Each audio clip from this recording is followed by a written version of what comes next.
Show!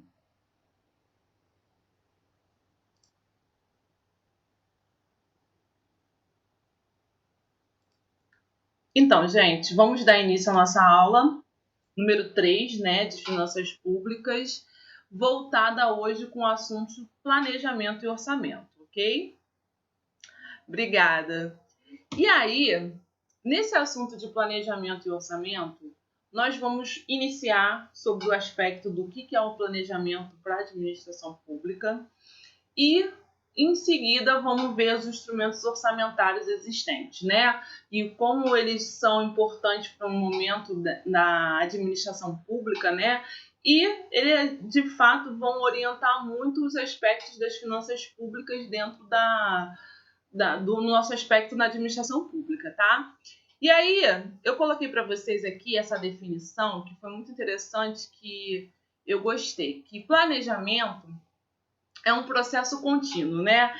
E é interessante que planejamento é algo que a gente vai ter para a vida, né? A gente planeja viagem, a gente planeja se a gente quer ter filho ou não, ou pelo menos deveria planejar, a gente planeja se a gente quer mudar de carreira, enfim. Então, são várias.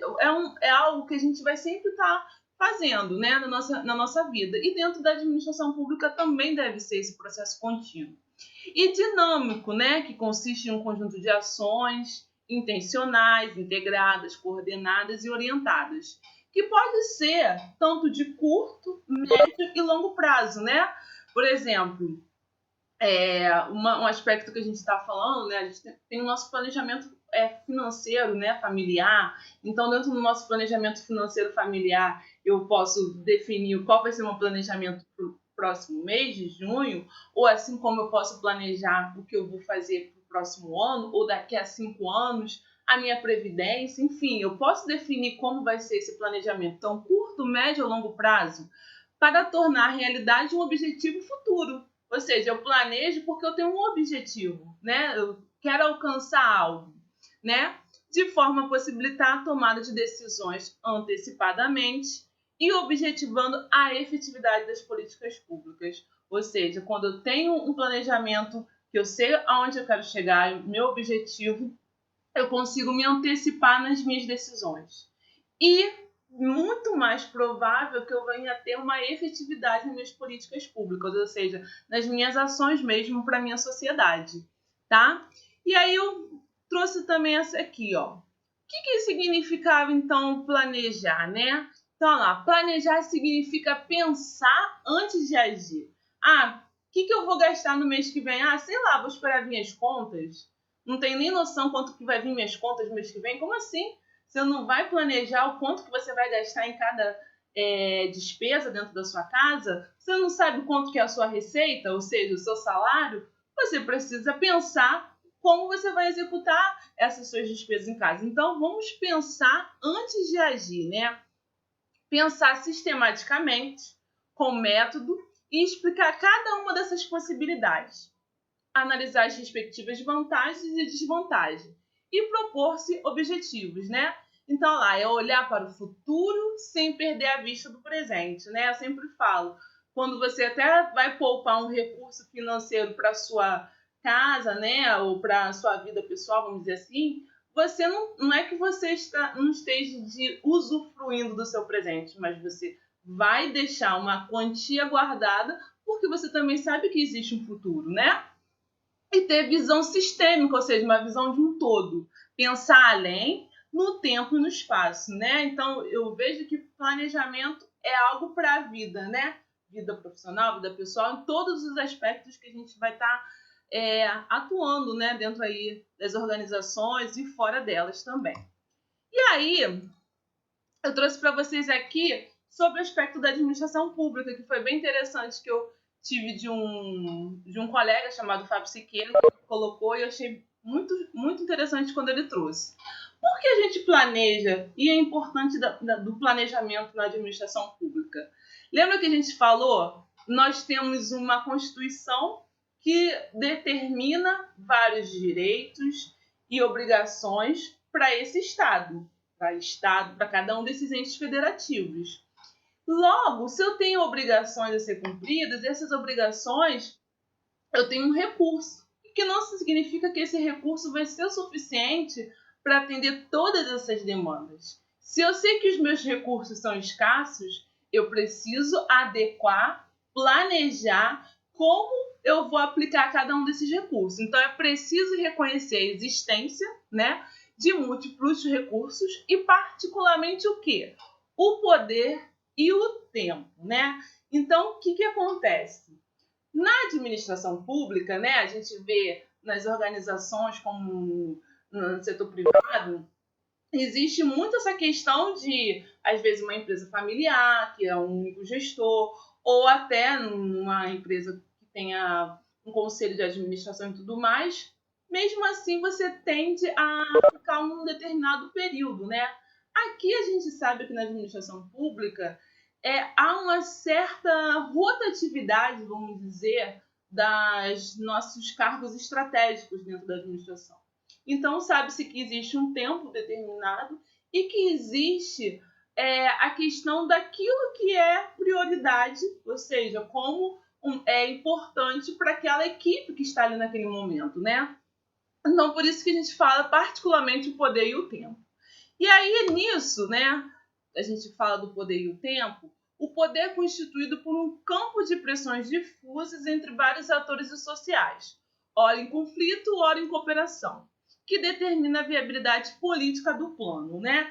Então, essa questão aqui que eu trouxe para vocês é uma reflexão que, devido aos aspectos políticos de mudança, né, de transições de governo, de planos de governo que existe, né, vai haver um conflito, né, desses ideais e até de políticas públicas que estavam sendo feitas anteriormente e que vão ser alteradas baseado em tudo isso que está acontecendo, tá?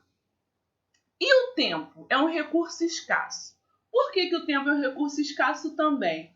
Justamente porque a gente sabe que existe a necessidade de ações provenientes desse governo que ali está, né? Então, por isso que assim, o aspecto que a gente quer trazer, né, principalmente para a continuidade dentro da administração pública e do próprio patrimônio público, é não pensar nesse tempo apenas escasso de um governo, e sim pensar que existe sim aquela necessidade de curto e médio prazo, mas existe também a questão do longo prazo, que precisa ser contínuo, né?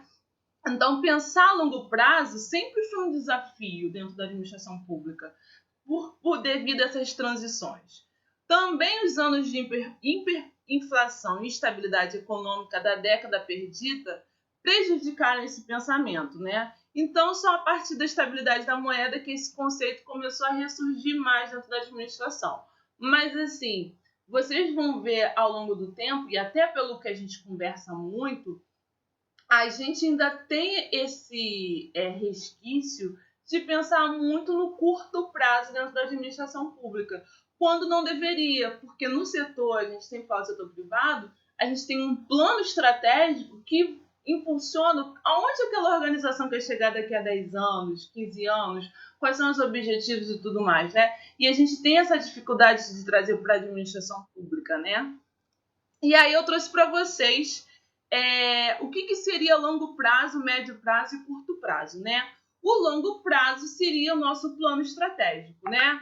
Um horizonte de 20 anos, eu diria que a partir de uns 10 anos, 7 anos, alguns já podem dizer que é um período para você entender como longo prazo, tá?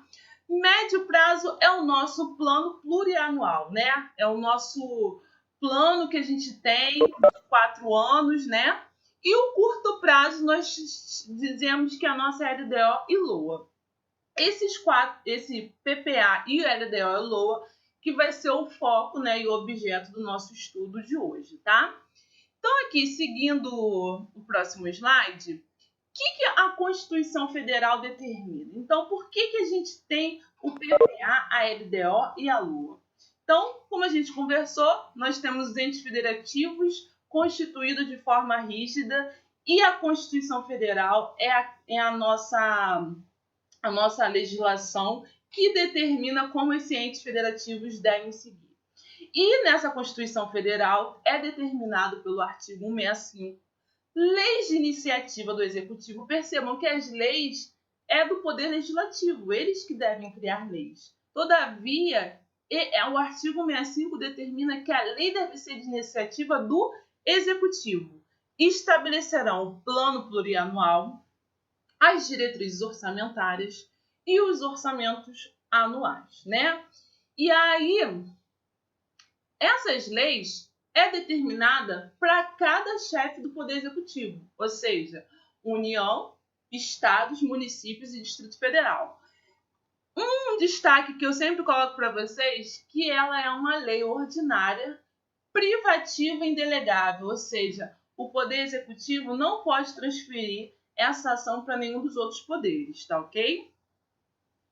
E aí eu coloquei lá, instrumentos de planejamento, já conversamos. O planejamento estratégico de longo prazo, o plano plurianual de médio, LDO e LOA, que é a Lei de Diretriz Orçamentária, e Lei Orçamentária Anual, curto prazo, tá?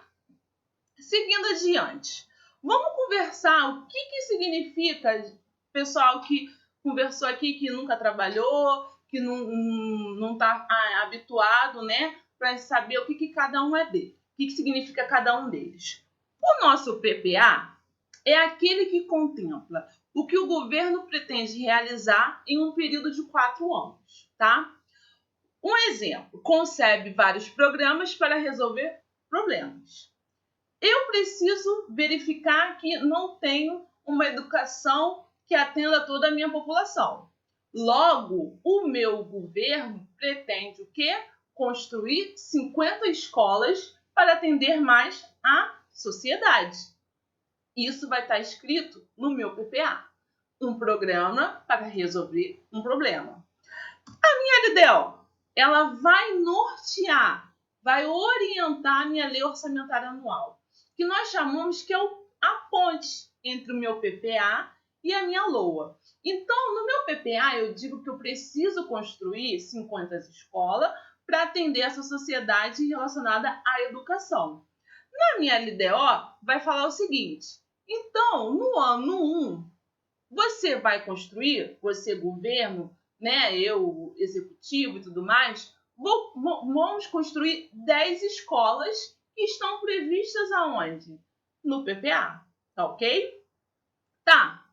E onde está a LOA, Marilda? A LOA, ela vai executar os programas concebidos no PPA ano a ano, só que a LOA vai definir de fato o recurso. Ou seja, você falou para mim que vai construir as 10 escolas que estão já definidas lá no PPA, que eram necessárias, mas quanto custa essas 10 escolas? Então, olha lá, para eu construir nesse ano 1 essas 10 escolas, eu vou precisar de quanto? 5 milhões. Então, eu preciso definir o recurso financeiro necessário para que seja executado essa despesa para aquele ano que eu, enfim, né, estou determinando como seja para a construção dessas escolas. Então, o PPA é de maneira global, ou seja, os 4 anos.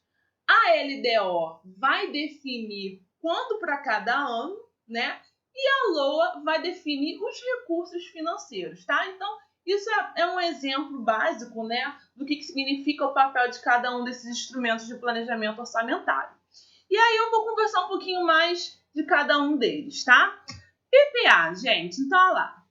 Pela Constituição Federal diz o seguinte: a lei que instituiu o PPA, o Plano Plurianual, estabelecerá de forma regionalizada.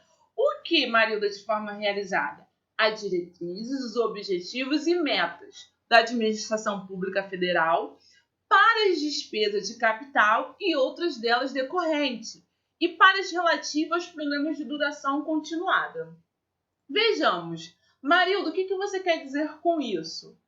Nós falamos que vamos construir 50 escolas, ok? Tá, mas as minhas escolas não precisam também de futuros professores? Não precisam também de manutenção? Ou seja, eu vou precisar de pagamento de luz, de água e assim por diante. Todo um custeio. Então, as despesas de capital é a construção dessas minhas escolas, né? E as minhas outras delas decorrentes? É aquilo que vai ser contínuo, tá? E, por exemplo, a gente falou de forma regionalizada. Por que forma regionalizada?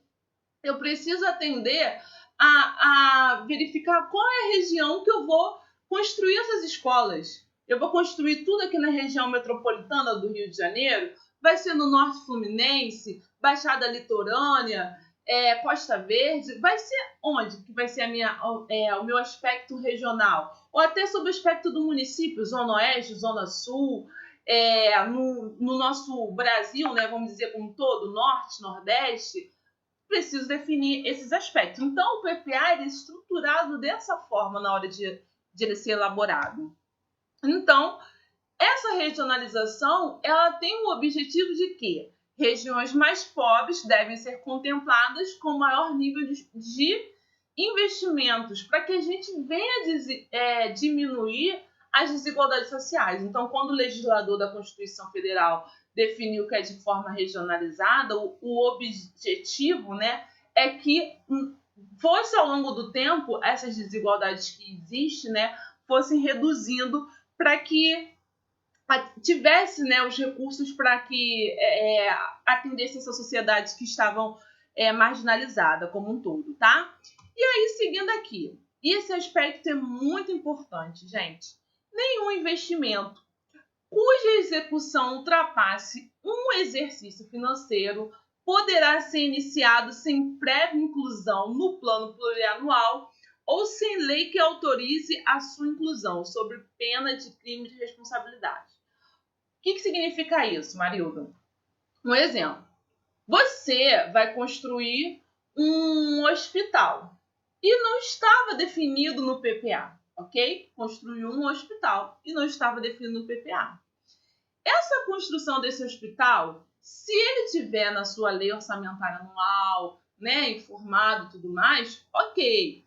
Mas pergunto, estava no PPA? Não estava no PPA. Essa construção, esse investimento vai passar um exercício financeiro. O que é um exercício financeiro?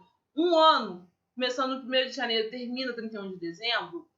Isso se configura um crime de responsabilidade, ok?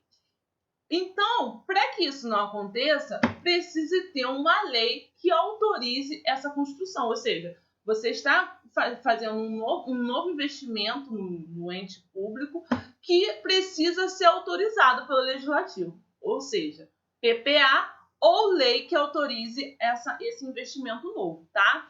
E isso, às vezes, é um pouco... há uns certos conflitos até pelos tribunais de contas, porque ao longo do caminho não se coloca determinados investimentos no PPA. Mas vocês vão ver até na aula de orçamento de vocês que existem as revisões. Por isso que nas revisões do PPA deve-se incluir se há agora uma nova possibilidade de novos investimentos, tá?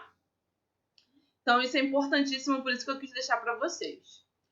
Aqui, um aspecto importante, como a gente falou, nosso PPA é um período de 4 anos. Só que é importante frisar que o PPA não coincide com o período do mandato do chefe do Poder Executivo. Ou seja, o PPA, que a gente está aqui no Estado e na União, iniciamos um PPA novo agora em 2020. Todavia, perceba que ele foi elaborado em 2019, que foi quando começou o governo, né, novo da União e o governo novo do Estado. Ele vai terminar no primeiro ano do mandato subsequente. Ele não vai terminar junto com o mandato do chefe do Poder Executivo. Então, lá, o PPA tem a mesma duração que a gestão do mandato do chefe do Poder Executivo. Porém, esses não são coincidentes, tá? Isso é importante. Então, o PPA é elaborado no primeiro ano do mandato do chefe do Poder Executivo, né? E é executado a partir do segundo ano desse mandato atual, né? Então, até o primeiro ano do mandato seguinte.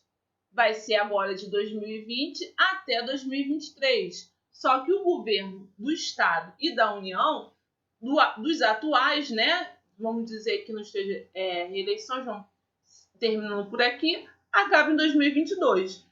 O próximo governo vai ter um PPA ainda contínuo, né, do governo anterior, tá? E aí, seguindo agora para a nossa LDO, Lei de Diretrizes Orçamentárias. Coloquei até para vocês que a principal assim, foco dela também, né, é trazer as metas e prioridades do nosso PPA. Então, até eu botei aqui para vocês o que é minha meta e prioridade na saúde, educação, no aspecto de bem-estar, em obras e assim por diante, tá? Mas o que a gente fala sobre a nossa LDO? A LDO concebe a forma como os programas vão ser executados. Então, assim, com a edição da Lei de Responsabilidade Fiscal, a LDO ainda trouxe outros aspectos, não somente dos programas desse PPA, como eles vão ser executados, mas sim sobre o aspecto de responsabilidade fiscal também. Então, teve suas funções ampliadas e se transformou no instrumento de planejamento atualmente. E aqui eu trouxe para vocês rapidamente, só para vocês compreenderem, porque assim a LDO ela precisa ser muito bem desenhada pelo Poder Executivo, justamente para que essa ponte entre o PPA e a LOA seja uma ponte bem adequada e bem feita, né, das informações. Então aqui a gente fala, pelo artigo 65, a LDO ela tem 6 características pela Constituição Federal. As 4 primeiras aqui é as metas e prioridades desse meu PPA, orientar a LOA, dispor sobre a alteração na legislação tributária, e quando eu falo alteração, é que impactos a legislação tributária ocorrer, isso pode impactar no meu aumento ou diminuição de receita. A LDO não vai alterar a alíquota de imposto, não é esse o objetivo. Ela vai dizer o que isso pode influenciar, né, nesses aspectos, e estabelecer qual recurso, né, qual vai ser a política, qual é o objeto de aplicação nas agências de fomento, né, que seriam o BNDES, aqui no estado, nosso AGRIO, ou seja, onde vai ser injetado o recurso, o microcrédito. Por exemplo, teve uma época nos governos anteriores no estado que a gente tinha um fundo específico para as unidades de polícia pacificadoras, né, para aquela região ali, de fomento para os comerciantes. Então, isso tudo é definido aonde estabelecer essas políticas de agência de fomento pela LDO. Aí aqui eu quis colocar para vocês um pouquinho que não está ali nesse artigo 65, parágrafo 2º da LDO. Já é no artigo 69. Pela LDO, existe também a função de definir se haverá aumentos e vantagens de recursos financeiros para as despesas de pessoal, né? Então aqui a gente fala assim, se houver prévia dotação orçamentária suficiente para atender projeções de despesas de pessoal ou acréscimos legais. Precisa definir se vai ter a possibilidade disso, né? Todavia, pela doutrina, né, e assim a forma como a lei define, não vamos ter essa obrigação na LDO para as sociedades de economia mista e as empresas públicas. E a lei fala só dessa forma. A doutrina entende que as sociedades de economia mista e empresa pública que não precisam ter essa informação, se vai ter dotação orçamentária disponível para aumento, seriam aquelas que são independentes, tá? As dependentes precisam também ter essa autorização. E o que significa isso, Marilda? Empresa pública dependente e sociedade de economia mista dependente. Então, aqui eu coloquei para vocês só para deixar claro como é que funciona a nossa administração pública. Nós somos divididos em administração direta e indireta. Então, dentro da direta, a gente tem todos os poderes, o Ministério Público, né, o Tribunal de Contas, e aí entra também os aspectos de defensorias e tudo mais. Eu não entrei nesse aspecto. E na administração indireta, nós temos as autarquias, as fundações, as empresas públicas e a sociedade de economia mista. Então, aqui, nas empresas públicas e sociedade de economia mista, apenas dependentes são contempladas pelo orçamento fiscal e da Seguridade Social, que a gente vai ver um pouquinho mais na frente na LOA. As empresas públicas e sociedade de economia mista, elas independentes, elas são do orçamento de investimento. E você ainda não me disse o que é dependente e independente. Eu já vou falar para você. Então, vou passar esse resuminho, daqui a pouco eu vou passar.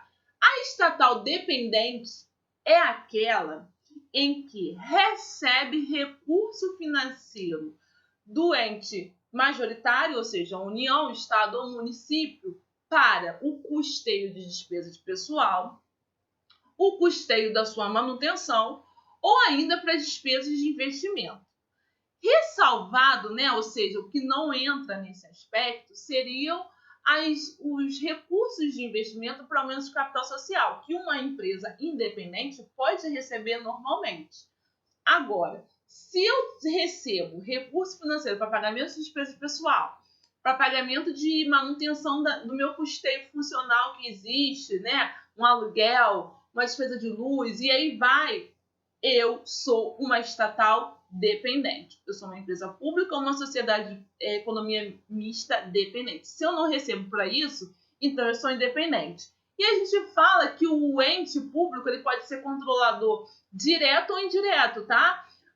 Perceba, se eu não necessariamente eu preciso ter o controle direto daquela empresa. Existem muitos casos em que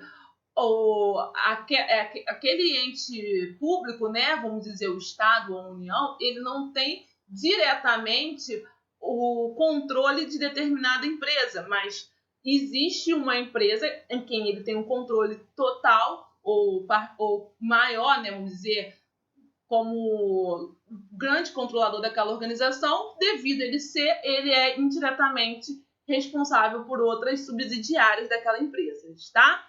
Então aqui eu botei só para voltar ali no outro, toda administração direta e indireta, exceto as independentes, é o campo de aplicação da Lei 4.320 e da Lei de Responsabilidade Fiscal. Logo, aquele aspecto que eu falei para vocês de despesa de pessoal é aplicado para todo mundo, exceto, novamente, as independentes. E aí um exemplo de independente, para vocês ficarem claros para vocês. No âmbito da União, nós temos os Correios, nós temos a Casa Moeda, temos a Petrobras, a Eletrobras, tá ok? No âmbito do Estado, nós temos a EG Rio, temos a imprensa oficial, temos a SEDAI, tá? No âmbito do município, temos a Conlurb, que são casos de empresas que são independentes e que vão estar em outro aspecto de outro orçamento, tá? E aí, por último, o que a Constituição Federal fala que é a obrigação da LDO? Na LDO é que estabelece os limites das propostas orçamentárias de todos os poderes. O que significa isso, Marilda? Você não falou que a lei era iniciativa do Poder Executivo e ele que teria que elaborar? Sim, foi o que eu falei.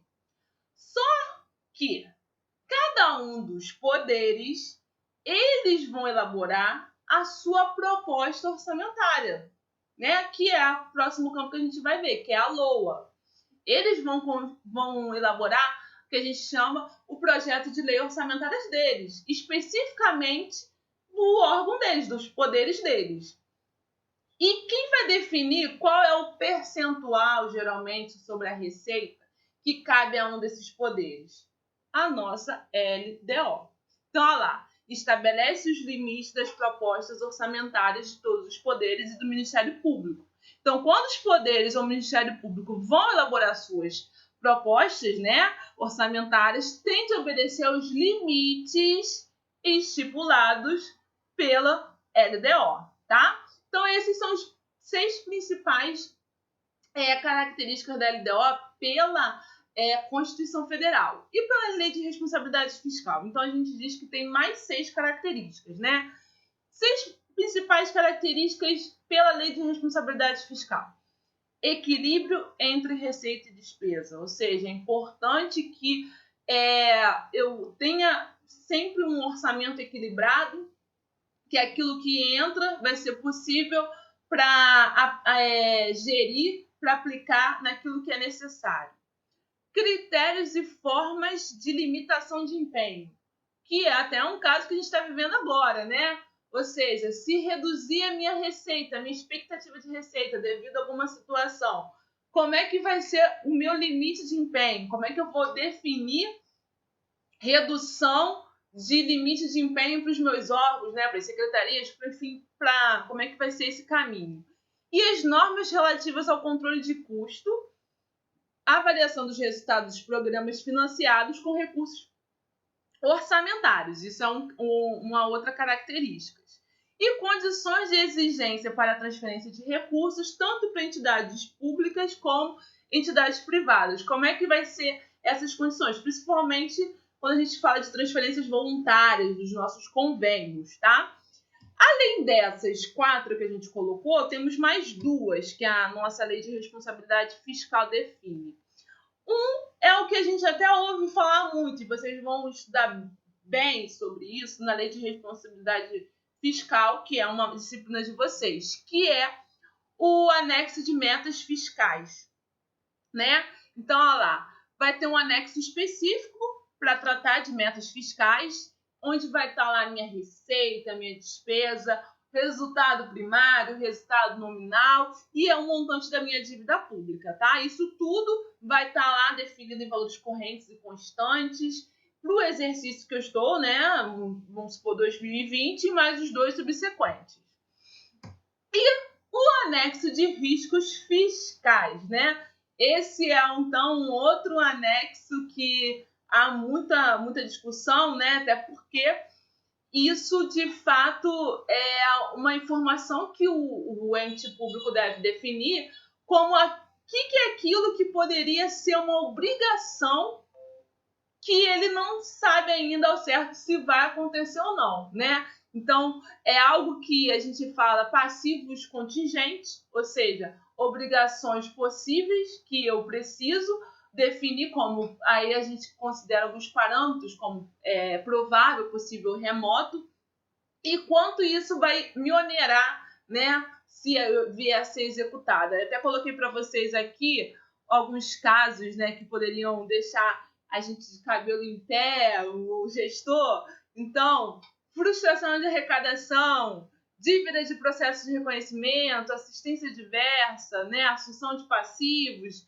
demandas judiciais. Gente, demandas judiciais é o nosso maior, vamos dizer, nosso maior passivo contingente, mas eu queria falar até um outro aspecto, mas que é um grande calcanhar, vamos dizer, aí no nosso pé, né, que às vezes dificulta muito, que é um passivo que a gente vai alongando de ano em ano e a tendência, geralmente, muito desses passivos contingentes é aumentar, tá? Então, isso também precisa estar definido na Lei de Diretrizes Orçamentárias. Ano passado, ocorreram algumas emendas na Constituição, até na LDO. Eu não quis trazer para vocês aqui, né, e até outros anexos que se tornaram obrigatórios, porque a gente ainda está em transição, até em mudança, como a LDO ocorreu muitas mudanças esse ano devido à calamidade pública e tudo mais. Prefiro que se seja discutido sobre essas mudanças na emenda constitucional na aula de orçamento que vocês vão ter, tá? E agora vamos para a nossa lei orçamentária anual, que essa aí é o que todo mundo ouve mais, que é a nossa LOA, tá?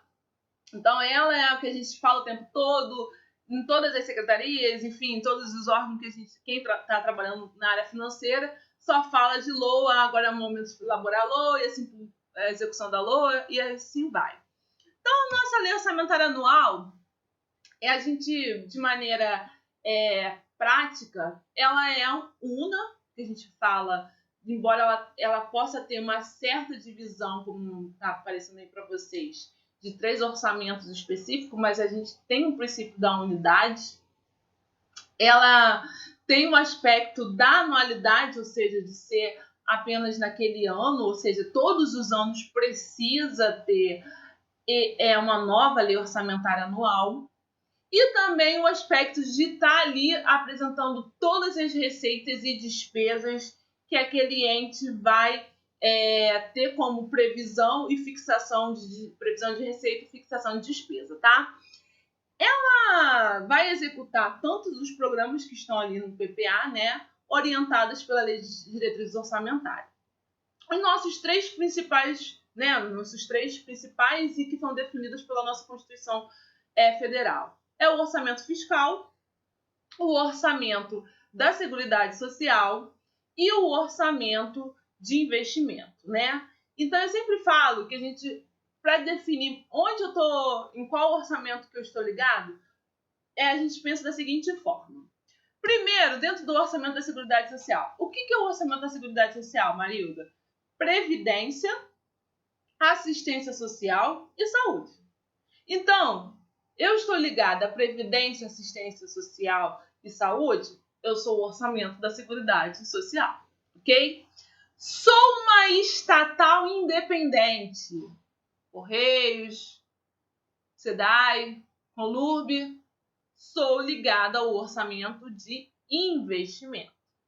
Não sou nenhuma estatal independente, não estou ligada à Previdência Social, nem saúde e nem assistência social, nem previdência, nem saúde. Nenhum desses três. Não foi que a gente conversou? Então, eu sou o quê, Marilda? Orçamento fiscal. Ou seja, a maioria da administração pública vai estar dentro do orçamento fiscal, tá? E aí, eu quis deixar para vocês a informação que precisa estar claro, né? E assim, o pessoal que trabalha na área de finanças, às vezes não consegue perceber isso.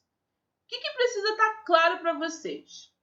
Quando a gente pensa na LOA, ela é uma lei e logo vem à mente que ela tem um caráter impositivo. Ou seja, se está na LOA é porque a gente vai executar. Então, muita calma nessa hora.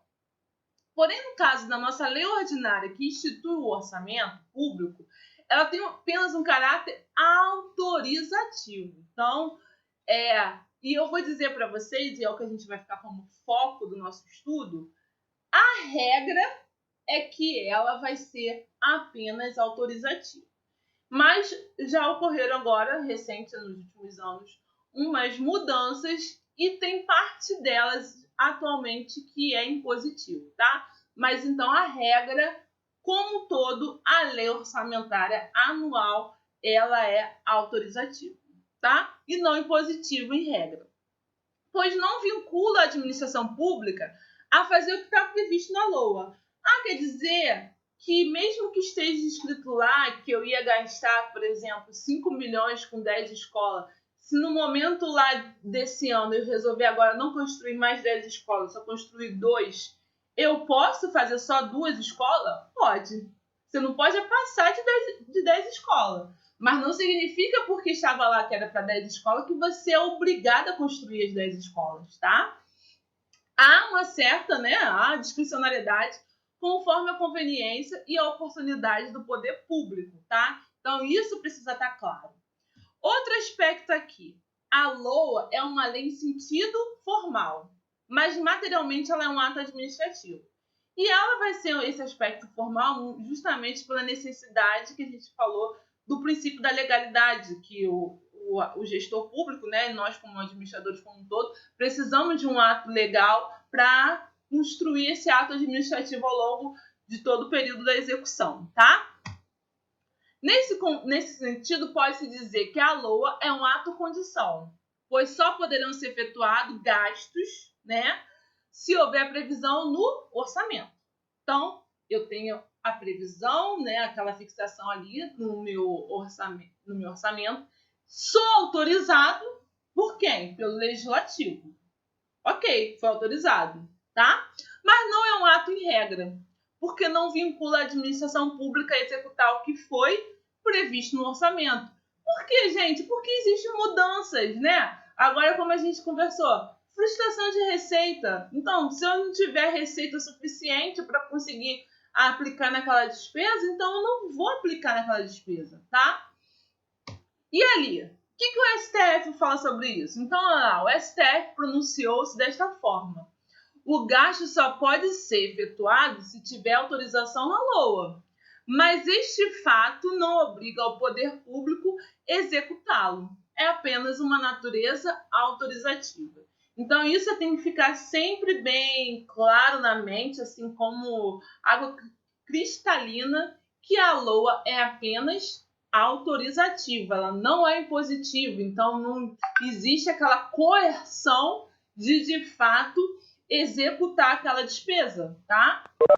É claro que, vamos lá, parênteses, há às vezes necessidades de atingir índices, atingir índice de educação, índice de saúde, ok, você vai ter que atingir e executar a despesa. Mas se naquele meio do caminho você quiser colocar tanto determinadas despesas dentro daquele caminho da educação, em determinados parâmetros, né, que aquele indicador define, fica a discricionalidade ali daquele gestor no momento, tá? Não aquela forma rígida de aquilo que eu defini, tanto para investimento, tanto para despesa de custeio, eu tenho que ser exatamente o que está na minha LOA, tá?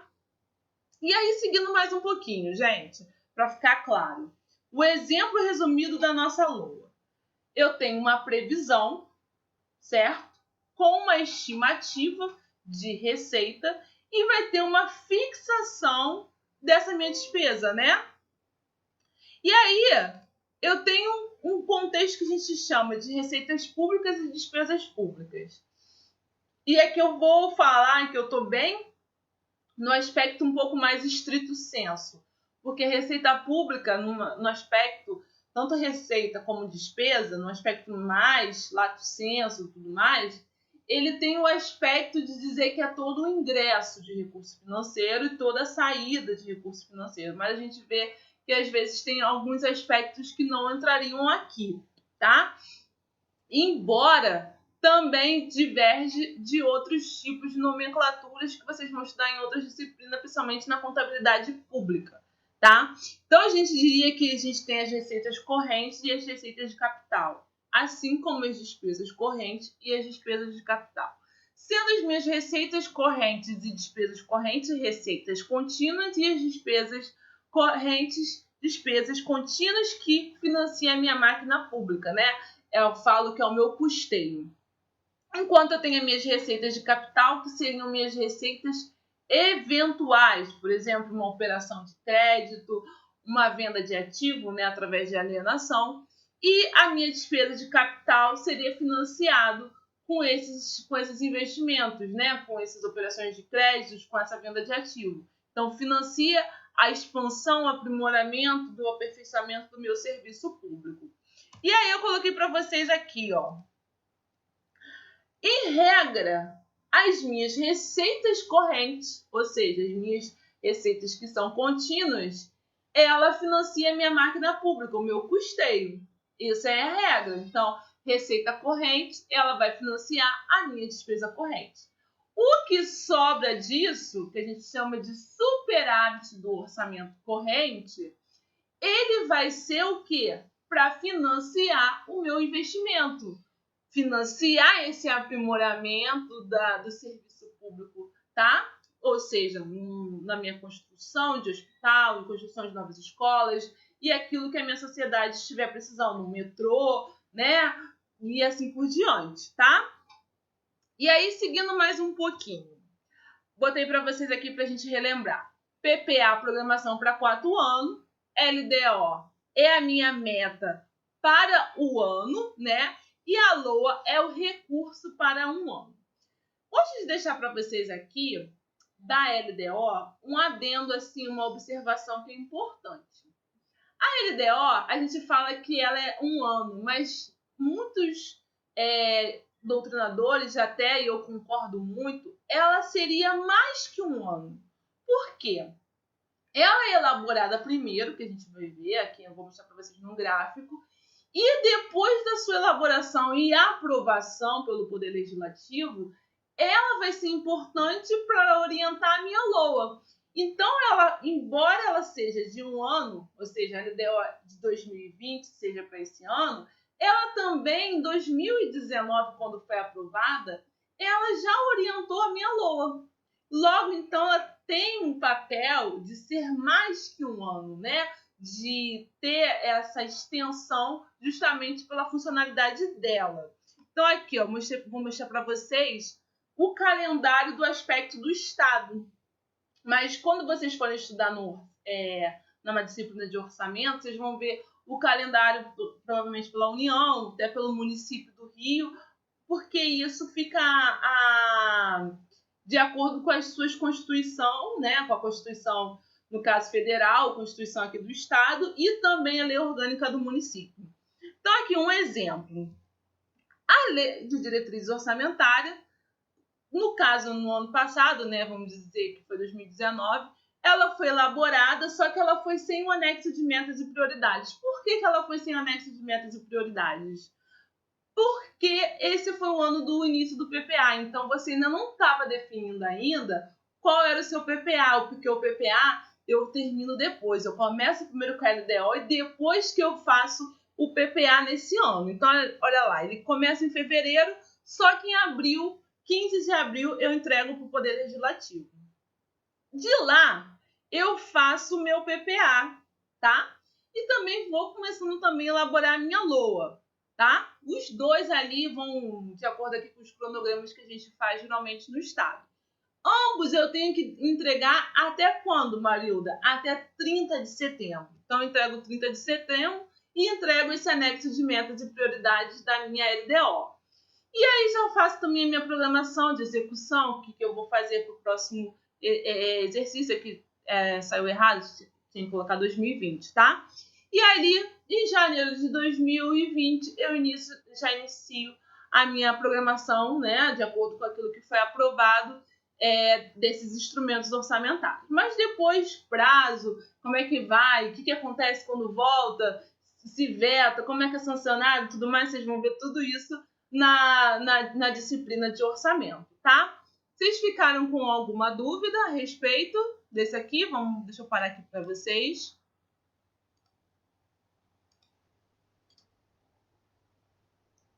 Vamos lá, galera.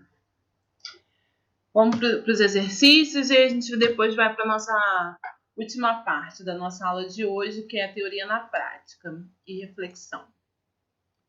Artigo 65 da nossa Constituição Federal, gente, bem tranquilinha a sair. Então, o artigo 65 da Constituição Federal reza, né, que as leis de iniciativa do Poder Executivo estabelecerão. Quais são as nossas leis, gente? Né? É o Plano Plurianual, a Lei das Diretrizes Orçamentárias, né, e a Lei Orçamentária Anual. Qual é a nossa alternativa? Foi a letra? E aí? C de casa? Juliana? Isso aí. Os demais também marcaram essa aí, C de casa, não foi? Show! Ótimo, Marcelo, Mary, quem mais? Todo mundo foi, né? Então, C de casa. Próximo, gente. 2. Definindo o orçamento como um ato de previsão da receita e fixação da despesa, a elaboração do projeto de lei orçamentária é iniciativa de quem, gente? Essa aí também acredito que fique tranquila. É iniciativa do Poder Executivo, da administração direta e indireta do ente público, do Poder Legislativo, dos poderes executivo e legislativo, do Poder Executivo e da administração direta e indireta do ente. Érica, Juliana, letra A. Os demais também, letra A. Mary, letra A. Show. Letra A, né, gente? Isso mesmo. É iniciativa indelegável do Poder Executivo. Próximo, gente. Uma importante inovação introduzida pela Constituição Federal de 1988 no processo orçamentário foi o quê, gente? Então, foi até interessante essa questão para falar para vocês, né? O PPA e a LDO não existiam anteriormente. E elas, né, esses dois instrumentos de planejamento vieram com a Constituição Federal, tá? E, inclusive, a LDO, ela só acontece aqui no nosso país, tá? Nos outros países, geralmente, até a gente tem uns instrumentos parecidos com o PPA, mas a LDO foi um instrumento todo nosso, né, de orientar uma outra legislação que vai nortear uma legislação anterior, foi o PPA. Então, já colocando aqui para vocês, quem foi que veio com a nossa mudança aqui foi a PPA-LDO, alternativa letra E, tá? Isso aí, Mary. Letra E, tá? Foram os instrumentos de processo orçamentário que vieram com a nossa Constituição Federal. Show! Isso aí, Mary. Próximo, essa aí eu quero deixar com vocês. A Constituição Federal prevê normas relativas ao plano plurianual, podendo afirmar que ele, o plano plurianual prevê metas e prioridades para a administração pública a serem atingidas no exercício no ano seguinte, dispõe sobre as alterações na legislação tributária e estabelece a política de aplicação das agências financeiras oficiais. E aí? Constitui lei em sentido material que disciplina receitas e despesas que deverão ser realizadas em um período de 5 anos. Tem por objetivo estabelecer os programas e metas governamentais por um prazo de 6 anos. E tem por objetivo estabelecer os programas e as metas governamentais de longo prazo. E aí, gente? O pessoal foi marcando aí, letra E. E aí, Karine, letra E. Show, gente! Deixa eu fazer uma pergunta. A letra A é o quê? Prever metas e prioridades para a administração pública a serem atingidas no exercício do ano seguinte. Essa letra A é qual instrumento de planejamento orçamentário? LDO, muito bem, isso aí. A letra B também LDO, tá ok, gente? A letra B também LDO, tá? Vamos pro próximo. Marcelo, cadê a discussão do Álvaro entre o PPA? Não é um instrumento de longo prazo? Isso é Mila pro Marcelo? E aí? No planejamento da administração pública brasileira, o plano plurianual. E aí, gente? Hein? O que é o objetivo do plano plurianual? Tem a função de estabelecer de forma regionalizada as diretrizes, objetivos e metas da administração para as despesas de capital e outras delas decorrentes, abrangendo um período de 4 anos. E aí, isso é o PPA? Letra B, estabelece os parâmetros necessários para a alocação dos recursos no orçamento anual, de forma a garantir a realização das metas e objetivos contemplados na LDO. Indica os rumos a serem seguidos e priorizados no decorrer do exercício financeiro. O pessoal está marcando a A. A D diz o seguinte: é um instrumento de gerenciamento orçamentário e financeiro cuja principal finalidade é gerenciar o equilíbrio entre receitas e despesas públicas. E letra E, compreende o ingresso de recursos que se integram ao patrimônio público sem quaisquer reservas, condições ou correspondência ao passivo.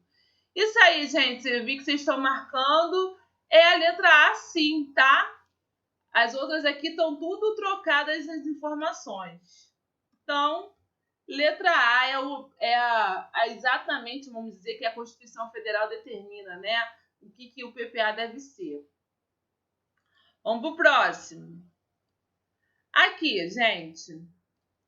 Vamos lá. Professora, o PPA não seria um instrumento de médio prazo e o planejamento estratégico de longo prazo? Sim, foi exatamente o que eu coloquei para vocês no início da aula. Que o planejamento estratégico, alguns doutrinadores entendem que 7 a 10 anos já pode se considerar que é um planejamento estratégico e longo prazo. E o PPA é 4 anos, então ele é um instrumento de médio prazo. Ele não é considerado o planejamento estratégico. inclusive, né, que eu mostrei para vocês quando a gente estava conversando, né, e aí eu acredito que vocês vão discutir muito isso nas aulas de orçamento que vocês vão ter, naquele pacto federativo, né, e tudo mais, e eles estão discutindo que o nosso planejamento estratégico, né, seria feito um planejamento estratégico de tanto período, né, e esse PPA tinha que dar essa continuidade desse planejamento estratégico. Então tem essas discussões assim a respeito. Ah, tá. O que acontece? Essa questão aqui que estava na anterior? Bom, nesse âmbito, né, vamos supor, essas questõezinhas que as pessoas elaboram e tudo mais, existe o consenso, como na administração pública não se consegue fazer um planejamento estratégico, porque cada governo pode fazer sua alteração, e você não consegue firmar um. Então, muitos doutrinadores acabam considerando o planejamento estratégico e PPA como, vamos dizer, algo comum em questões, vamos dizer assim, né? Em questões como essa que eu coloquei para vocês. Mas, na prática, existe, vamos dizer assim, na teoria como um todo, existe o planejamento estratégico mesmo, a longo prazo, e o PPA como médio prazo. Tá? Nada. Então, vamos lá. Questão 6. A lei orçamentária não consignará dotação para investimento que não esteja previsto no plano plurianual ou em lei que autorize a sua inclusão, conforme disposto no artigo 167, parágrafo 1º da Constituição, cuja duração superior a quanto tempo, gente? 1 ano, 2 anos, 3 anos, 4 anos, 6 meses. E aí? O que vocês marcaram? Não vai poder. A lei orçamentária não pode ter investimento, consignar investimento que não esteja previsto no PPA, ou em lei que autorize a sua inclusão. Juliana, marquei a letra A, ou seja, cuja duração seja superior a 1 ano. E aí, Tiago também marcou a letra A. E aí, o pessoal, marcou qual letra? 6 meses? 2 anos? 3 anos? 4 anos? E aí? Letra A, né, gente? Se passar de 1 ano esse investimento, tem que estar no nosso PPA, tá? Se não deu tempo, enfim, houve uma necessidade, cria-se uma lei autorizando. A intenção é que o Poder Legislativo precise autorizar a inclusão, né, desse investimento e estar ciente dessas informações que o Poder Executivo está elaborando, tá? Ou melhor, vai estar executando. Questão 7. Essa aí é só para vocês deixarem claro para vocês, que eu percebo que às vezes fica uma certa dificuldade do PPA, que o PPA ele não coincide com o mandato do chefe do Poder Executivo. Então, a vigência do PPA, de fato, é de quanto, gente? 4 anos. Iniciando-se aonde, gente? No segundo exercício financeiro, tá? Então, ele não inicia junto com o mandato do chefe do Poder Executivo. E termina quando? No primeiro do exercício financeiro do mandato subsequente. Isso aí, Juliana. Questão letra C. Questão letra C, tá? Próximo. Vamos lá.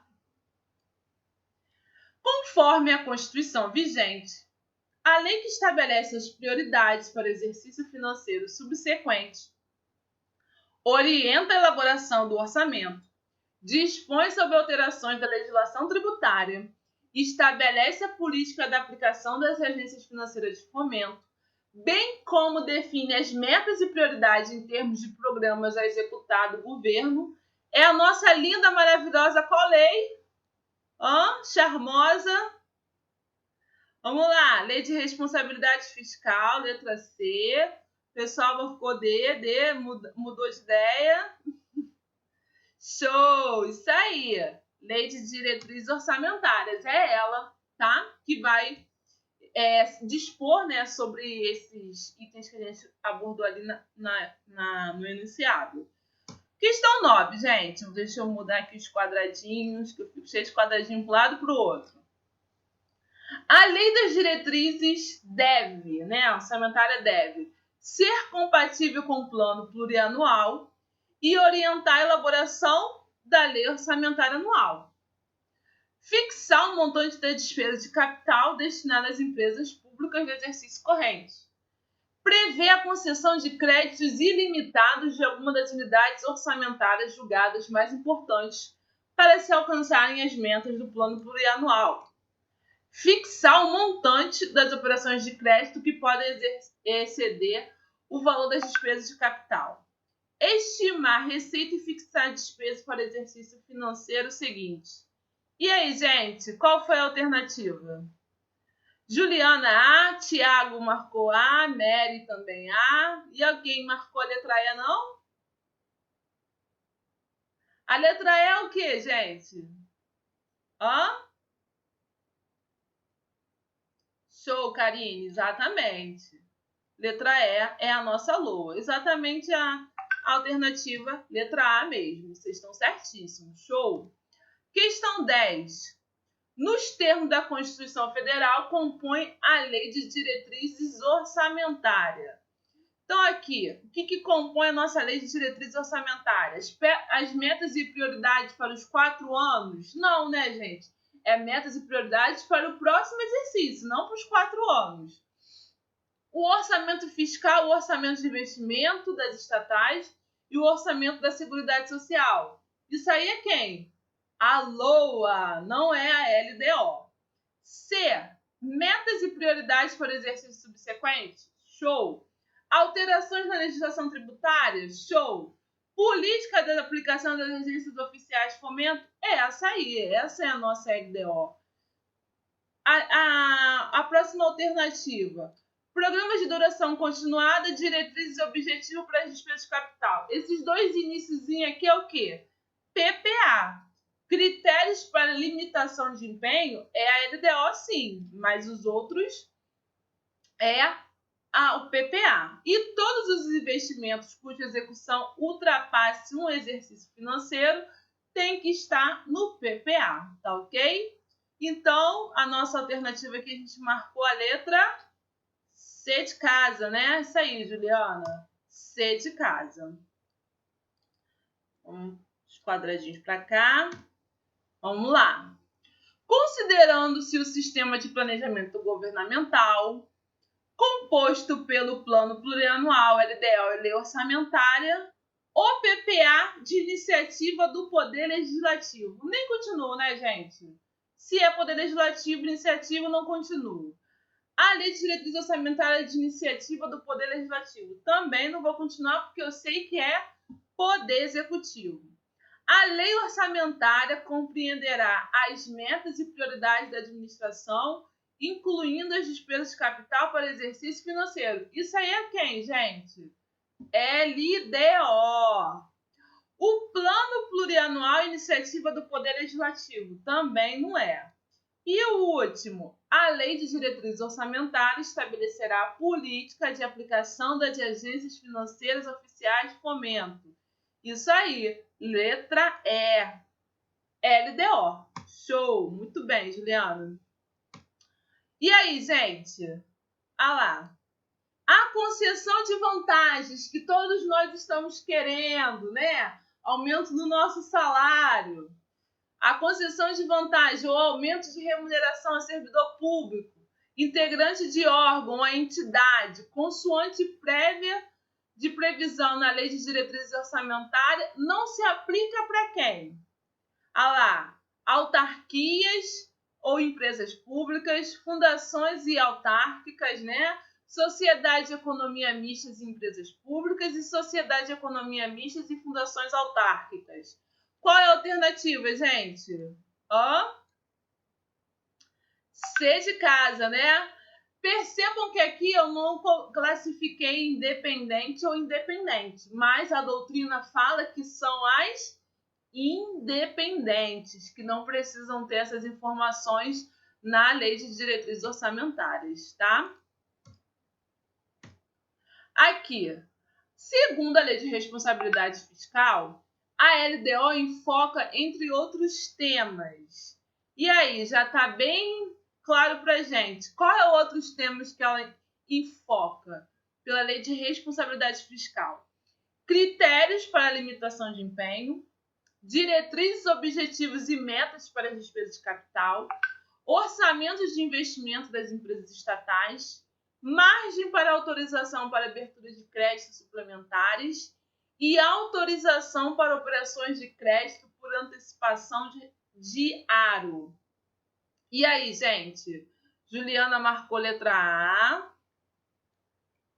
Karine marcou a letra B de bola, Tiago A, mas aí, pessoal, quem mais?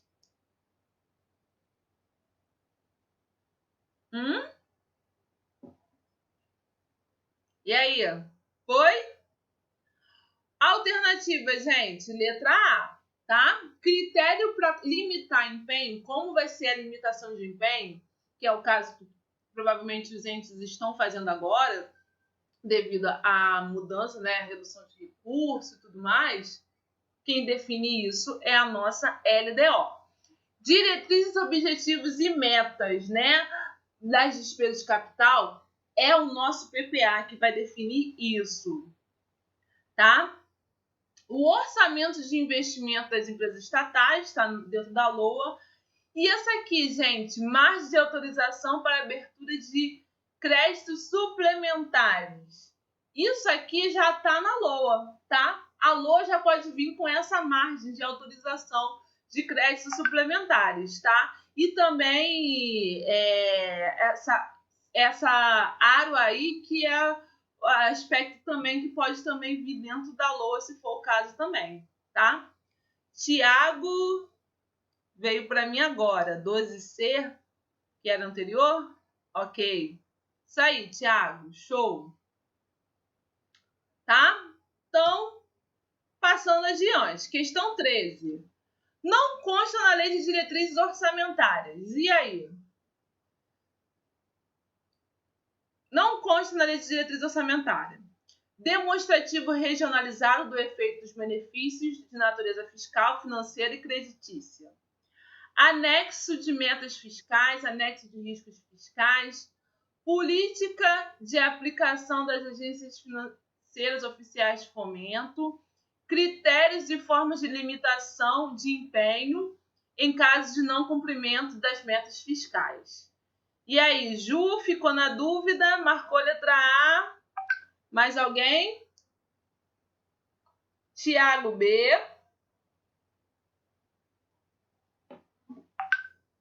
E aí, que mais? Vamos lá, gente, acredite. Só tem 5 alternativas aí para colocar. Marca uma. Marca uma e vai. E a gente discute aqui.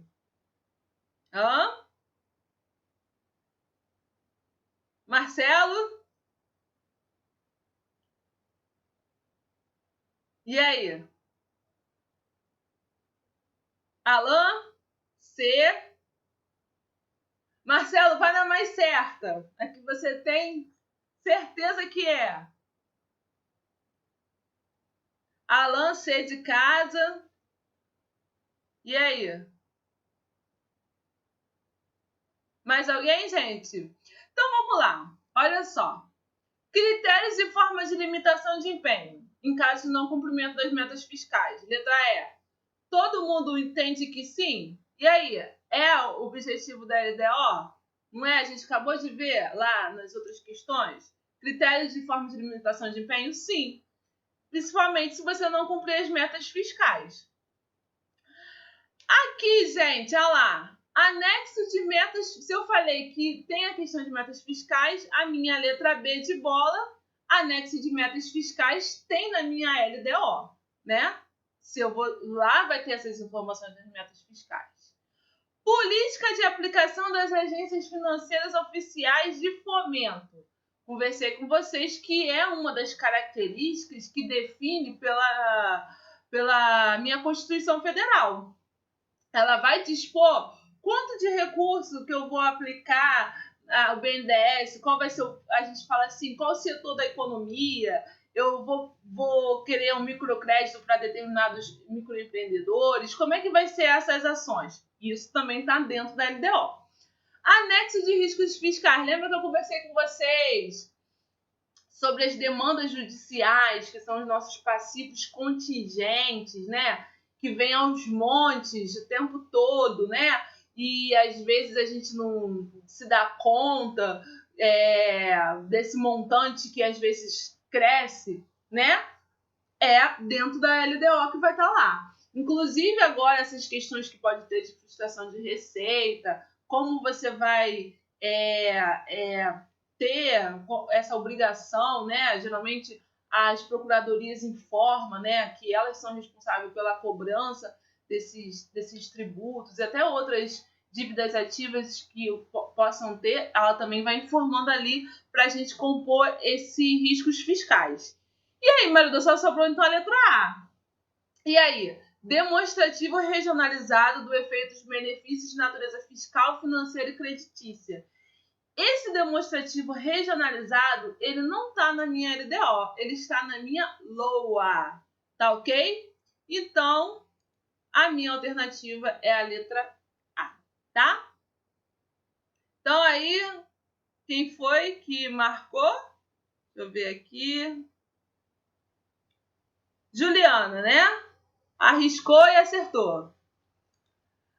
Próximo. Isso aí eu não tinha falado para vocês, mas eu coloquei na questão para a gente discutir o assunto.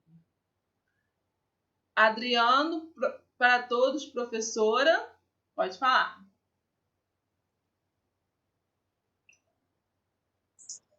Eu vou falar por voz, que eu acho mais fácil. O que seria esse relatório dos benefícios fiscais de forma regionalizada? É o aspecto que a Como que gente... seria? Seria uma discriminação das empresas? Não. A intenção ali é o aspecto mais de renúncia de receitas. As minhas renúncias, anistia, isenções. Tá? Entendi. Seria, tá. Mas de forma financeira, né? Seria não discriminar. E o que isso poderia impactar? Tanto é que depois, na aula de orçamento, vocês vão ver isso. A LOA desse ano, eles foram bem legal na elaboração, fizeram um detalhamento mostrando bem quanto é cada um desses valores, quais são as legislações e tudo mais relacionado a cada uma dessas naturezas fiscais que a gente tem aqui no Estado. Entendi. Eu perguntei isso porque, como a gente sempre se cria esse debate sobre a questão dos incentivos fiscais, né, e como tem um demonstrativo regionalizado desses efeitos, aí eu não entendo como se cria um debate todo sobre o assunto, sendo que tem esse, digamos, esse mecanismo, né? Só que, na verdade, ele não é utilizado da forma correta, né? Aí agora Aí que foi melhorado, talvez. Da prática, exatamente. Aí tem essa Entendi. Tá bom. Tá? Obrigado. Nada? Obrigado. 15, gente. Vamos lá. A partir da Lei de Responsabilidade Fiscal, a Lei de Diretriz Orçamentária passou a ser composta pelos anexos. Aí, vamos lá, gente. Que anexos compôs pela Lei de Responsabilidade Fiscal? Riscos fiscais e resumindo da execução orçamentária. Gestão fiscal e resumindo da execução orçamentária. Metas fiscais e gestão fiscal. Riscos fiscais e metas fiscais. E aí, gente? Qual foi a alternativa? Show, né?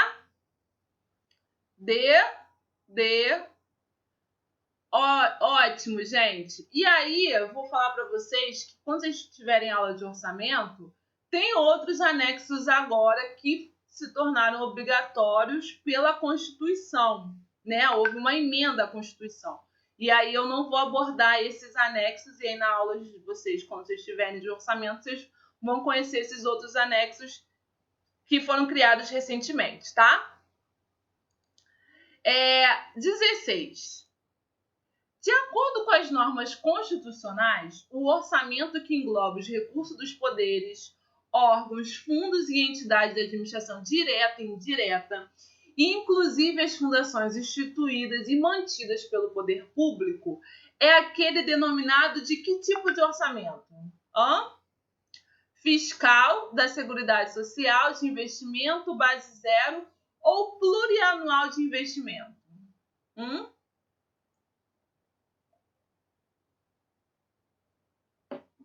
E aí? Qual é o nosso orçamento?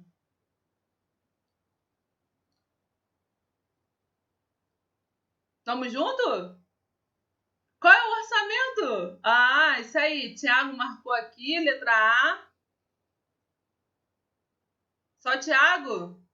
Tá na dúvida? Ó, olha que a gente conversou. O orçamento da Seguridade Social. Previdência, assistência social e saúde.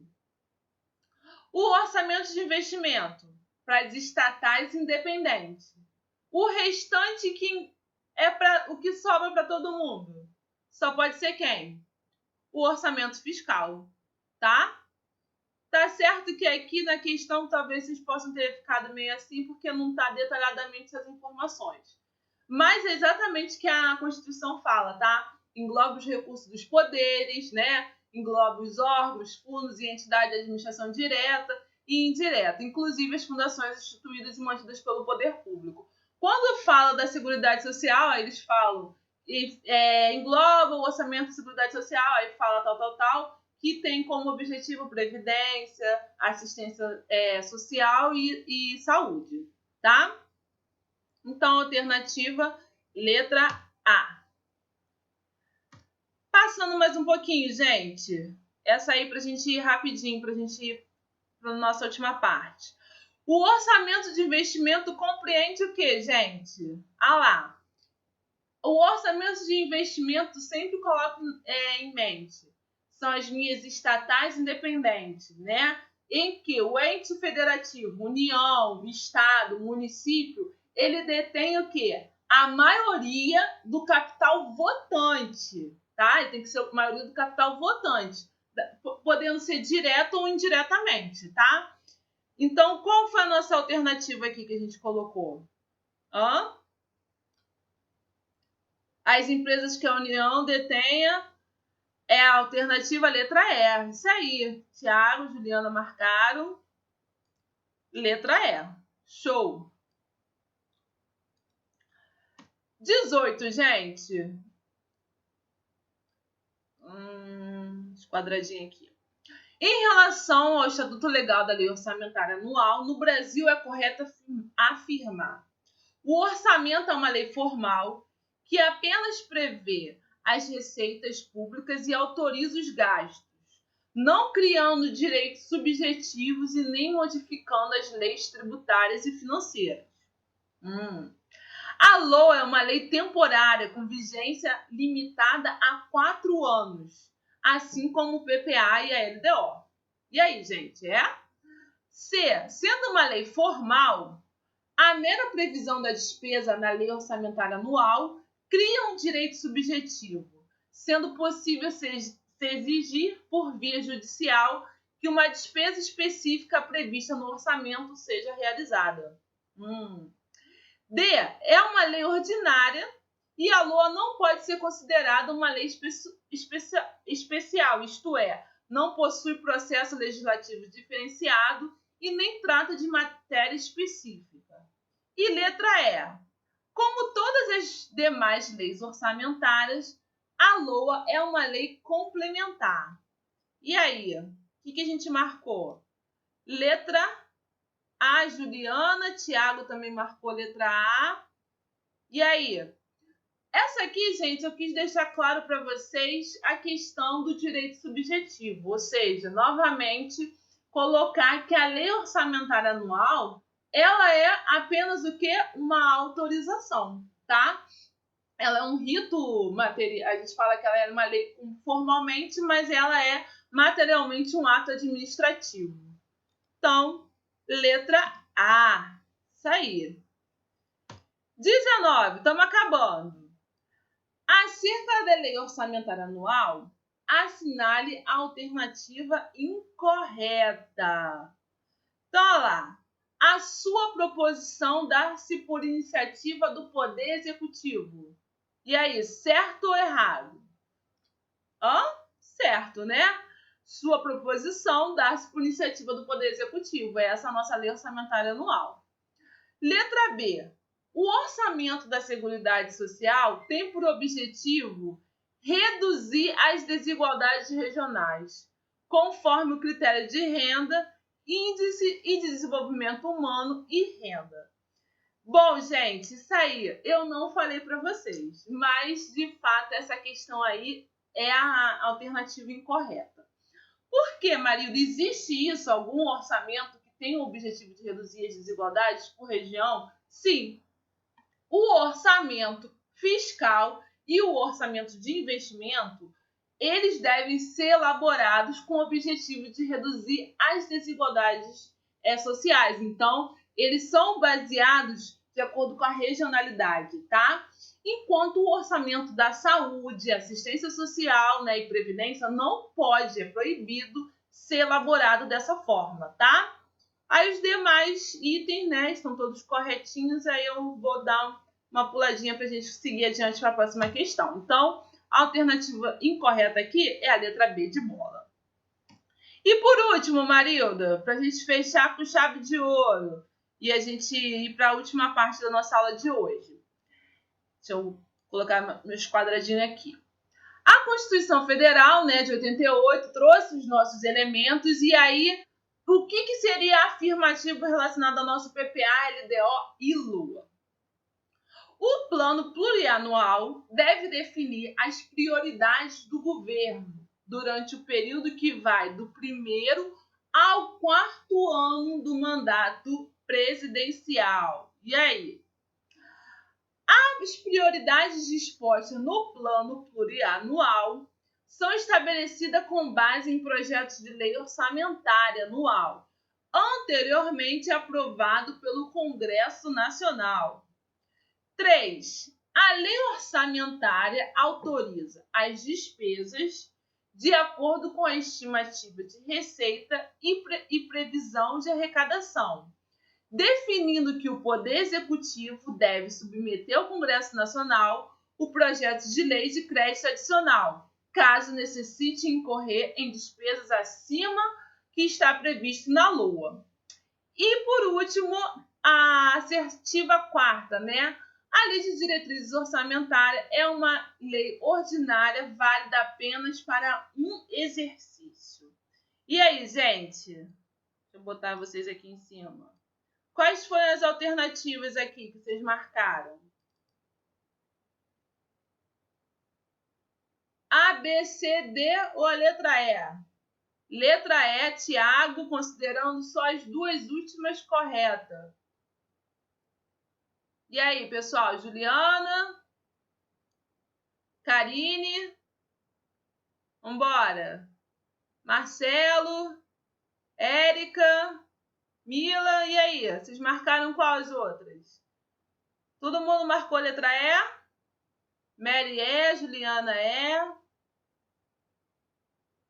Isso aí, gente, exatamente. Foi a letra E. Os erros das outras questões. Deixa eu ver aqui, só para eu deixar aqui. O PPA deve definir as prioridades do governo durante o período que vai do 1º. Prioridades é a nossa LDO, né? Então, a gente já sabe aqui. E as prioridades dispostas no PPA são estabelecidas com base no projeto de lei orçamentária. Como assim? Tá tudo invertido aqui, né? Seria, as prioridades são estabelecidas, né? As metas e prioridades que a gente coloca na LDO são estabelecidas pelo PPA aprovado, né? Então, deixa eu marcar aqui, letra E, fechamos essa nossa parte aqui. Deixa eu dar uma pausa, gravando, né? Então, olha só, gente, nessa aula de teoria na prática, eu trouxe para vocês um pouquinho de como é um PPA, uma LDO e uma LOA, e em relação a como é feita a elaboração, bem pequenos trechos, e de cada um dos entes, né? Vamos dizer, União, Estado e municípios. E aí eu trouxe aqui para vocês, por exemplo, o PPA da União. Ele foi composto, né, assim, uma lei que foi finalizada no ano passado. Até esses slogans interessantes, que eles usaram as siglas do plano plurianual e colocaram planejar, priorizar e alcançar como tema deles, né, especificamente. E aqui eu coloquei para vocês no outro slide, deixa eu botar aqui, essa forma de distribuição dos recursos em cada ministério, né? Um link muito interessante na Câmara do lado legislativo, que você consegue ver qual é a proposta, né, de como você vai colocar os recursos para esse PPA, qual é o intuito, né, desse governo, onde vai ser aplicado mais. Então, é bem enriquecedor a forma como foi construído cada uma dessas formas de aplicação. Então, se vocês quiserem dar uma olhadinha, conhecer um pouco mais, deixei para vocês o link, né, de cada um deles. E aí até mostrei aqui, deixa eu colocar aqui para vocês. Eu não mostrei nessa turma, não. Que eu tinha mostrado um comparativo de um PPA com relação ao do outro ano anterior.